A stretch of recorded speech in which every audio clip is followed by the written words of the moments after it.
Yo, what is up everyone? It's Spicy Sushi. So in my last video, I used a +2 arrow fracture on a bow, and there were a few people asking how do you get these fractures, and I mean the first obvious answer is you just look on trade for a +2 arrow bow with like around 4 mods, and then you gamble fracture it, the 1 in 4 chance.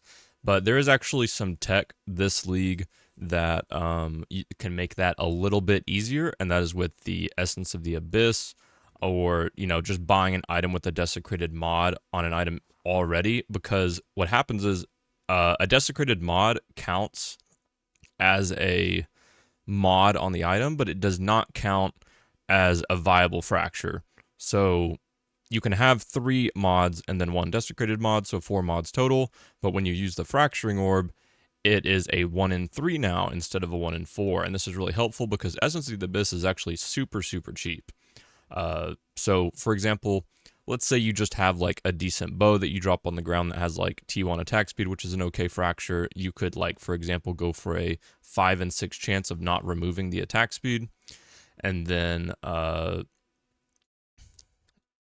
don't actually think the Mark of the Abyssal Lord itself can be fractured, so we might not even have to waste the money desecrating this. In some cases is actually a good idea to just go ahead and desecrate this because these are so cheap anyway. Because, I mean, you could hit a pretty good quiver anyway, right? So in most cases, I would say actually go at least, go unveil it at least anyway, right? In this case, I didn't get anything good. But yeah, on this boat, same case. I have like T1 flat lightning I ID'd off the ground. There's like T1 crit damage bonus. So in this case, you may not want to do this because if you fracture either, it could be okay. But, in this case, remove the crit damage bonus. We have the T1 lightning still on here. And so, we can go ahead and desecrate this, ID it. Nothing great. Doesn't really matter because we're just using this to make the odds a bit better. Quivers may not be the best use of this because, I mean, I don't know how much T1 lightning actually goes for, but this is mainly just to show you guys like the tech, right? So then we can fracture. Here we hit T2 bow damage, and then here we hit the T1 fizz, so maybe that goes for something. But the big use case that I want to show is this. So I have some +2 arrow Geminis, and then a couple of +2 Warmonger bows. So what's nice here is that, yeah, normally you wouldn't want to do an Essence of the Abyss because you could hit this 1 in 4, and so if you would have hit this, why not just fracture it, right? But what we can do actually is make it so this Mark of the Abyss will only remove a prefix, so our +2 arrow is not in danger. And then, if we want to get a bit fancier, we could even make it so it can only add a prefix, so that we don't have to, worry, or so that we can maybe desecrate a good prefix. So I actually haven't tried the Sinistral Necromancy. I just thought about it just, a few minutes ago. This is normally all you need to do, but there we go. So we have our prefix here, and then, oh, my bad. Go ahead and do this. I'm gonna unveil this.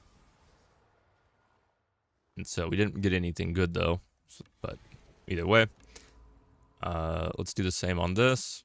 So we're gonna do Sinistral Crystallization, and then Mark of the Abyss paired with Necromancy. Yep, and then we do Preserve Jawbone. And, I guess this bow only had 3 mods. I'll just have to slam a mod on there, I guess. Companion damage. And then same thing for this, only remove prefix. This with Mark of the Abyss. Jawbone.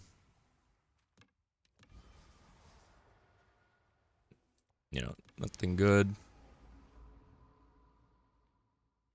And then this bow was really cheap on trade, but it has 6 mods already.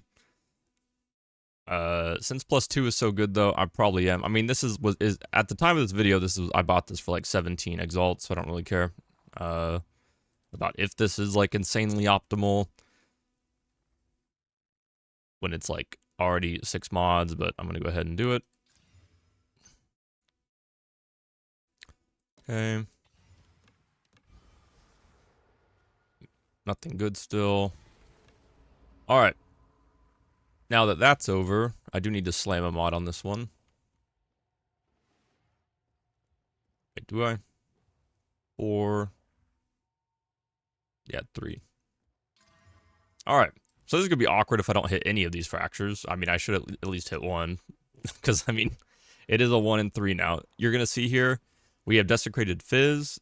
We have Desecrated Companion Damage, Desecrated Pin, Desecrated Companion Damage. We should not hit any of these Desecrated mods with the Fracture. So there's 1 plus 2. Dex plus 2. And then this one is a 1 in 5, right? Because we have that Desecrated mod. So yeah. Either way, we got 2 plus 2 arrow bows out of that. Obviously, this is very strong. And I mean, we can remove the Desecrate after. I mean, this isn't a problem. It's not like these mods are permanent. If they were permanent, it wouldn't be as busted. But let's say, for example, we have our Gemini now that we just hit. Plus 2. Let's say Fractured. These bows are like, yeah. Like 11 divines, 12 divines on trade. As you see, they all have Desecrated mods on them for a reason, and that's because of this tech here. So, anyway, I'll see you guys. Check out the channel. Use code SNAKE for 10% off on Gamersubs. See you later.